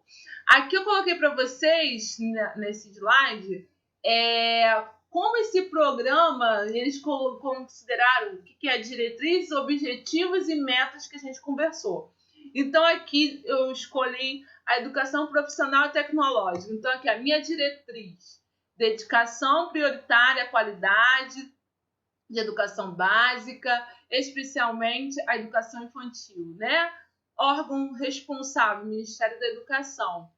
Percebam que aqui ele já coloca o ano de 2020. Então, entende-se que isso aqui já é a minha meta ali, a minha prioridade de quanto que eu vou utilizar, né? O da União eles fazem dessa forma.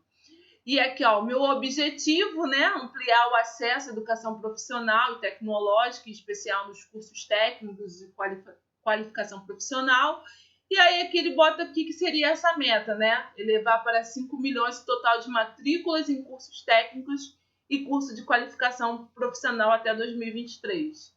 Então aqui, se eu não me engano, está em torno de, para os 4 anos, uns 7 né? 7 bilhões sendo utilizados dessa forma. Aqui, olha aqui para vocês perceberem, né? O orçamento, ele diz qual é o orçamento que vai ser utilizado, o orçamento fiscal e da Seguridade Social. Interessante aqui, ó, despesas correntes e despesas de capital. Percebam que as correntes são bem maiores que as de capital, e isso é muito comum, porque você vai fazer um investimento, como eu falei, vai construir uma escola, mas a máquina, ou seja, a atividade de você ter os professores, todo um corpo técnico que vai trabalhar e assim por diante, você vai ter um valor contínuo, né, e um gasto alto para realizar essas ações, tá? Esse é um caso que eu trouxe para vocês do governo federal. Então, ali as diretrizes, o objetivo e a meta. Aí aqui, só para a gente ver um pouquinho do nosso, né, eu trouxe só para vocês verem aqui a capazinha, a lei. Já dou uma observação, percebam que não foi aprovada ainda no ano de 2019, passou para 2020, isso acontece, né? Embora não deveria ser, deveria finalizar o ano com ela aprovada, mas ela ainda passou para ser aprovada no início desse ano, tá?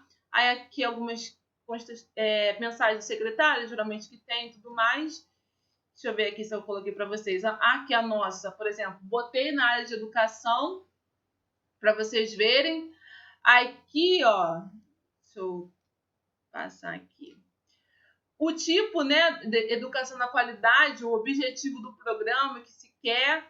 E aqui a gente coloca um valor global, ou seja, um valor dos 4 anos. Previsão da despesa do Estado, então em torno de 4.600 milhões, né, que você vai considerar. E a forma como é considerada aqui a metas físicas, né, como é que você vai oferir esse resultado. Então tem um produto específico, como você vai oferir ao longo do tempo se você está alcançando essa meta. E aqui do lado, para vocês verem a regionalização que a gente fala, né? Então, aqui, ó, Norte, Noroeste e Fluminense, que são essas ações que serão feitas. Também coloquei para vocês o link para vocês terem, para saber de onde a gente verifica essas informações, tá? Seguindo aqui, gente, mostrar para vocês um pouquinho a LDO. Então, a LDO também botei aqui do Estado, anexo de metas de prioridade, algumas informações básicas principais que eu botei aqui, que é o índice dessa LDO. E que eu quis colocar para vocês aqui como fator importante para vocês perceberem que, como eu disse para vocês, a metas e prioridades do ano de 2019, que foi a LDO de 2020, ela foi com o PPA, não foi com a LDO, e sim com o PPA, porque a LDO é elaborada no início do ano, né? Foi agora 15 de abril, 15 de abril também desse mês que passou, também foi a de 2021. E aqui no estado é 30 de setembro, né? O prazo que a gente tem no governo federal é 31 de agosto, do PPA e a da LOA, tá? Deixa eu botar aqui para vocês uma informaçãozinha do que seria a meta e prioridade, por exemplo, lá da ampliação da educação integral. Descreve-se o que seria, os programas e as ações que você vai fazer para aquele período, né? Tem aqui as informações do que seria, essa descrição do que seria a educação integral, inclusiva, e isso vai sendo transformado nessas ações e produtos que estão ligados lá no nosso PPA, tá? Aqui eu quis trazer, a gente não tem muito tempo para discutir isso, duas informações interessantes. Por exemplo, o artigo 26, ele foi vetado, né, pelo governador, e depois, novamente, ele foi incluído pela LERJ, né? E aí houve-se uma nova publicação em setembro. Então, isso é uma discussão que depois a gente conversa na aula de lei orçamentária, mas isso pode acontecer no âmbito dessas questões de aprovação, de vai para o legislativo para ser aprovado, depois volta para o poder executivo para sanção ou veto, e o poder legislativo ele pode, se for o caso, novamente interferir nisso, tá? E outro aspecto que eu quis deixar para vocês aqui, né, mas a gente não vai ter como discutir muito nesse aspecto aqui, foi essa questão até que a gente está conversando muito sobre o orçamento impositivo, né? Que o projeto de lei orçamentária anual deverá conter programas de trabalho específico no total de 0,37% das receitas de impostos líquidas, excluindo as transferências dos municípios, para seguir de compensação às emendas apresentadas pela Assembleia Legislativa do Estado do Rio de Janeiro. Então, é uma discussão bem interessante que a gente vai ter depois, vocês vão ter, né, na aula de orçamento, que vai ser interessante porque eu falei para vocês os aspectos que agora estão começando a ter nos nossos orçamentos. Começou na União, de parte dele ser impositivo pelo Poder Legislativo, tá? E eles terem percentuais e tudo mais sobre isso. Aí eu coloquei para vocês aqui um pouquinho do anexo de metas fiscais. Eu botei as metas anuais para vocês verem aqui, ó. Por exemplo, 2020, a gente tem uma receita prevista a princípio de 63 bi, né, valor corrente constante de 61 bilhões. Então, isso tudo foi direcionador para depois elaborar a lei a lei orçamentária anual. Aqui, olha, percebam até que a nossa receita está o quê? Menor que as despesas, né? Já viram que eles foram totalmente já desequilibrado, né, vamos dizer, esse orçamento. E isso é uma coisa que a gente tem acontecido ao longo desses anos aí no nosso estado. Seguindo mais um pouquinho, eu botei assim só para vocês verem a LOA, né, do estado, um pouquinho do resumo, mas eu quero conversar mais com vocês de uma outra LOA. Mas vamos falar aqui, já que eu pensei que eu tivesse tirado, mas eu já que eu estou com ela aqui, a gente conversa um pouquinho sobre ela. A LOA, ali que eu botei para vocês, eu botei a Secretaria de Educação, ela sempre informa-se basicamente num dos campos, né, vamos dizer, que é ficar responsável pelo setorial, é descrever as principais atribuições daquele órgão, dizer quais são as leis que são importantes, né, tanto para a execução orçamentária ou alguma receita específica, enfim, e até normas de criação daquele órgão e tudo mais. E aqui, eu acho interessante vocês terem essa consciência, é esse UO aqui que a gente chama de unidade orçamentária. Isso vocês vão ver depois. Então, percebam que o meu órgão é 18 mil, mas eu posso ter várias unidades orçamentárias dentro desse órgão. Então, vocês vão ver aqui, ó, eu tenho a 18010, a Secretaria de Educação. Eu tenho a 18020, que é o DEGASE, Departamento Geral de Ações Socioeducativas. Dentro ainda do meu 18 mil, que é o órgão Secretaria de Educação, eu tenho o Conselho Estadual de Educação, tá ok? E cada um deles eu vou tendo informações ali e vou segregando também o meu orçamento baseado em cada uma dessas unidades orçamentárias que compõem dentro do meu órgão, tá? Aí eu até coloquei aqui, ó, por exemplo, nessa Secretaria de Educação, o meu recurso principal que eu vou ter aqui é de transferências correntes, né? E essas transferências correntes é a esfera aqui, ó, fiscal, que é o que eu tenho, e tanto vai ser provavelmente vindo de fora, né? E eu tenho recursos provenientes do Tesouro, ou seja, do próprio Tesouro Estadual, compondo uma cerca de 5 bilhões, que vai ser a composição do demonstrativo da minha receita da Secretaria de Educação. Aí eu coloquei aqui para vocês terem uma noção mais ou menos de como é que seria a composição dessa receita para a Secretaria de Educação. Aí aqui é a forma que vai ser aplicado, né, esses recursos dessas receitas. E aí tem várias informações, aí esses detalhamentos de programa de trabalho, vocês vão ver também na aula de orçamento como é que funciona cada um desses detalhamentos. Aqui eu botei um resuminho, né, que inclusive tem dentro da própria LOA, mostrando aí, ó, quanto que é dessa minha receita, lá que eu coloquei para vocês que são de transferências correntes, né, e quanto que é o do Tesouro, o que compõe cada um deles. E aí, ó, pessoal, juros, outras despesas correntes, é onde está sendo aplicado cada um desses recursos, eu vou colocando aqui os montantes, ou seja, pessoal, eu tenho quase 3 bi, né? Mais do que a metade desse meu recurso vai para o pessoal, que é algo bem comum, porque a gente tem uma folha de pagamento bem alta, né, na área de professores, né? É a nossa maior quantidade de informações. Professor, aceitamos sugestões para esse relatório para LOA de 2021. Show! Com certeza! Vou dar minhas sugestões, sim.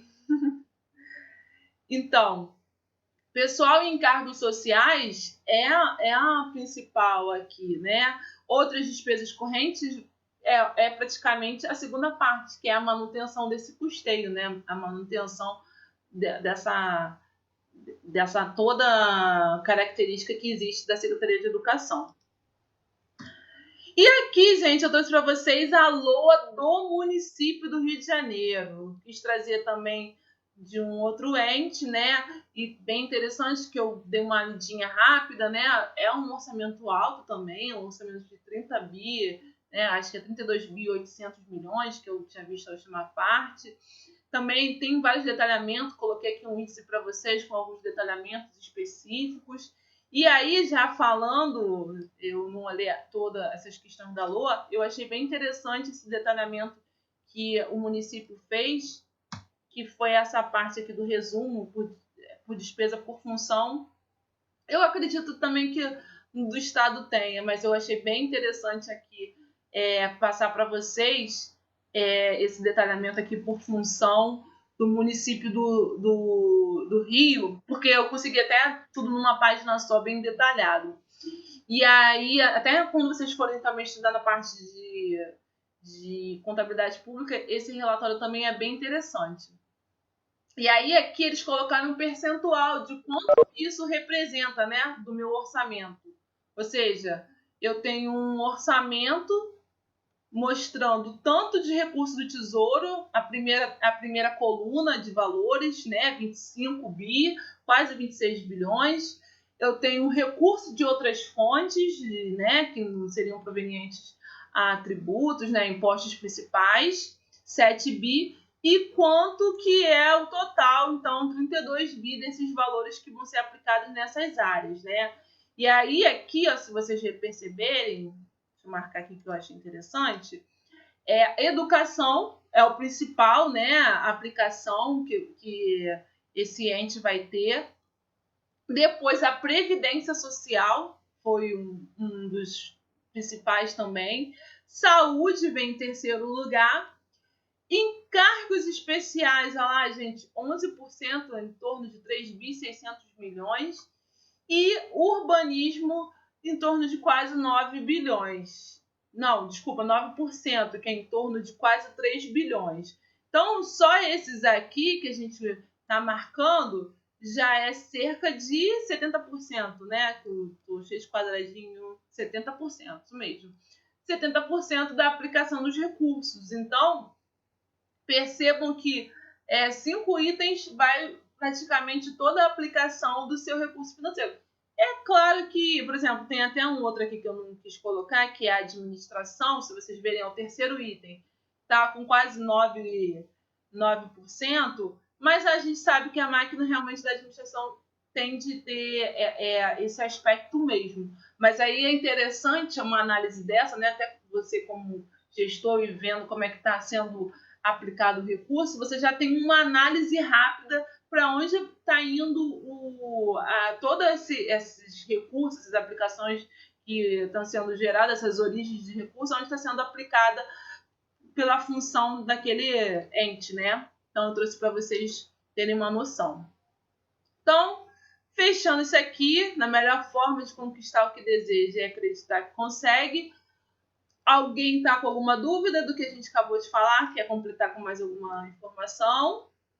E aí a gente vai para uma reflexão do dia. Vamos seguir? Alguém quer fechar mais alguma coisa?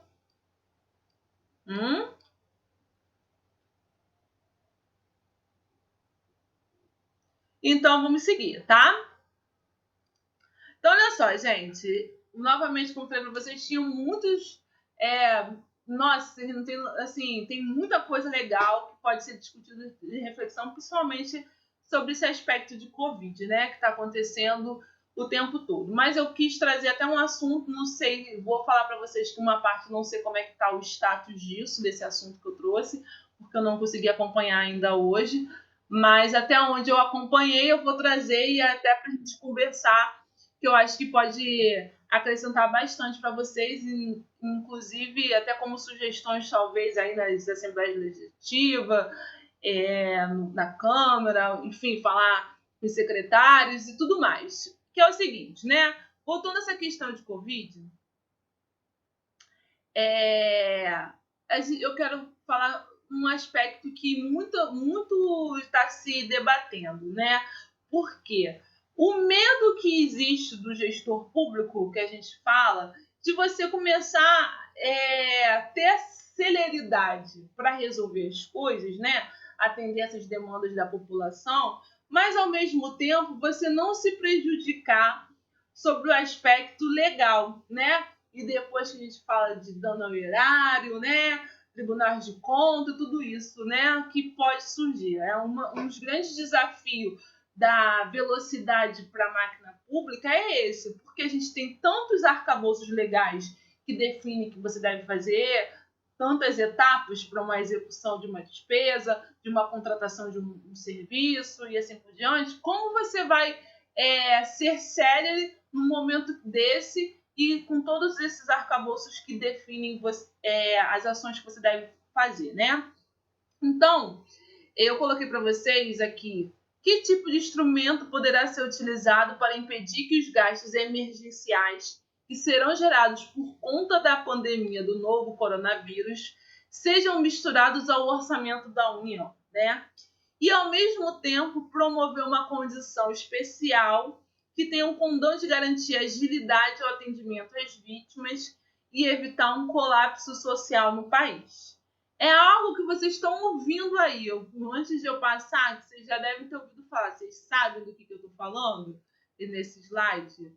Que está sendo discutido muito aí recentemente, aí no Congresso, vai para um lado, vai para o outro, já foi aprovado de um lado, aí voltou para ser revisto do outro. E aí, vocês já ouviram falar de algum instrumento aí? Está sendo debatido no Congresso? Primeiro começou na Câmara dos Deputados, aí foi para o Senado fez umas alterações, aí voltou para a Câmara de novo. E aí, vocês não estão ouvindo falar de nada? Nada? Não está sendo feito nada? E aí? Bom, eu quis trazer para vocês sobre esse assunto que é o tal... Isso, show, Adriano. É esse aí mesmo. Orçamento de guerra. É isso aí que eu quis trazer para vocês. Inclusive, eu vou perguntar para você, Adriano, que não consegui acompanhar, porque até a última vez que eu tinha visto não tinha sido aprovado. Você sabe se já foi aprovado? Eu ia até dar uma olhadinha antes de entrar na nossa aula, eu não consegui ver. Acho que foi aprovado hoje, né? Então, eu não consegui acompanhar para saber se tinha sido aprovado ou não hoje. Então, não ia falar para vocês que eu ia olhar no celular, mas agora que começou essa parte que eu lembrei que eu fiquei de ver e não vi. Então, o que significa isso, Marilda? É mais um orçamento? Então, vai ser o orçamento fiscal, o orçamento da Seguridade Social, o orçamento investimento e mais o orçamento de guerra? Aí eu vou falar para vocês, calma, que não é bem assim. Então, vamos lá. O que é isso? Então, olha lá, trouxe para vocês. Senado aprova a PEC. Então, olha só. PEC é uma emenda à Constituição. Então, mais outra emenda à Constituição. Que é o chamado orçamento de guerra, né? Que volta para a Câmara. O que aconteceu, gente? Esse orçamento de guerra, né? Popularmente chamando, essa emenda constitucional, ele quer trazer um regime extraordinário fiscal e financeiro, tá? Então, a ideia é eu mudar esse meu tipo de forma fiscal e forma financeira. Lembra do meu exercício financeiro, que é de 1º de janeiro a 31 de dezembro? Então, é esses aspectos que eu tenho que estar em mente. Então, vou mostrar aqui para vocês. Olha lá. Institui regime extraordinário fiscal, financeiro e de contratações para enfrentamento da calamidade pública nacional, decorrente da pandemia internacional e da outras providências. Então, os aspectos aqui não é que eu vou criar um outro tipo de orçamento dentro da minha Constituição, tá? Eu vou melhorar essa questão relacionada à minha calamidade pública, a forma como eu vou entender o meu aspecto fiscal, o meu aspecto financeiro e até questões de contratações, né? De como eu vou contratar meus serviços, aquisições de produtos e tudo mais, tá? E aí, eu trouxe para vocês alguns aspectos. Por quê? Dentro desse meu aspecto fiscal e de exercício financeiro, eu tenho outros dispositivos dentro da Constituição que obrigam a seguir determinados ritos. Então, aqui, o que ele quer dizer? Ah lá, vejamos os principais itens que essa PEC, né, que é a PEC 10 de 2020, ele quer fazer. Deixa eu, antes de falar desses itens, deixa eu abrir um parênteses aqui para vocês. Então, o que significa isso, gente? Eu tenho, por exemplo, o meu orçamento do Ministério da Saúde. Eu preciso avaliar, dentro do meu orçamento do Ministério da Saúde, o Ministério da Saúde está onde? Não é saúde? Então, ele vai estar no orçamento da Seguridade Social. O que eu estou utilizando em despesa para calamidade pública de pandemia Covid? Nisso, eu vou ter uma diferença. ok? Da forma fiscal e a forma como eu vou executar as minhas contratações. Então quer dizer que se o recurso que eu estiver usando for para o câncer, for para uma pesquisa de lúpulo, que eu já tinha lá previsto, ainda vou continuar executando aquela despesa, então a forma permanece como é a anterior, ok? Então é esse o objetivo que esse orçamento de guerra está querendo trazer, né? E entre outros, que seria essa questão, por exemplo, da regra de ouro, que é algo bem interessante, que vocês vão ver mais também na aula de orçamento, que significa o quê? Que se eu tiver as minhas operações de créditos pela Constituição Federal, não podem ser superiores ao montante das minhas despesas de capital. Mas no momento desse, de crise, né, que está vivendo de calamidade pública, você poderia ultrapassar esse valor, tá? A outra aqui que a gente colocou é a contratação de pessoal. Então, eu preciso contratar pessoal rápido. Então, a PEC permite a contratação temporária, mesmo que não haja o quê? Que a gente falou lá da LDO, que não tinha que ter lá a previsão na LDO, informações de aumento e tudo mais. Mesmo que eu não tenha informado isso, vale apenas o quê? Durante a pandemia. E vai ser para contratação de temporários para pandemia, não é para qualquer contratação temporária, né? Prestação de contas, ou seja, eu elaborar, vocês têm os fechamentos de contas de governo, né? Geralmente agora, 30 de abril, os governos geralmente fazem a prestação de contas de como é que foi. A intenção é que talvez faça uma prestação de contas diferenciada, para você avaliar o quanto realmente foi o gasto daquele governo de forma com as suas despesas planejadas, que tinham como objetos comuns, e outras voltadas só com as aplicações da pandemia, tá?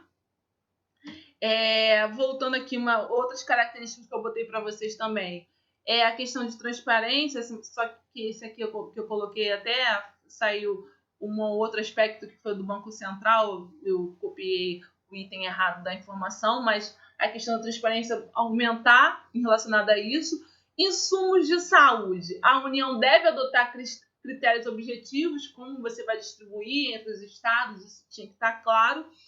E esse último aqui, que eu acho bem interessante para vocês também, é que essa PEC ela teria um período específico, como a gente falou, do exercício financeiro, né? E ela mesmo seria revogada após esse período de exercício financeiro. Então, lá ele fala o seguinte: a PEC convalida, né, a gestão praticada pelo Poder Executivo a partir do dia 20 de março, né? E se promulgada a emenda constitucional, deve ser revogada automaticamente no encerramento da sua calamidade pública, né? E interessante aqui é que tanto pode essa forma de exercício para essas despesas, né? Lembra que a gente falou exercício financeiro de um ano? Então, essas despesas podendo ser para esse exercício, né? Vamos dizer assim, ou até continuando essa forma, né, de contratação e assim por diante, podendo postergar ou não, até porque ela está limitada ao término da calamidade pública, tá? Então, isso foi um assunto que eu trouxe para vocês. Por quê, Marilda?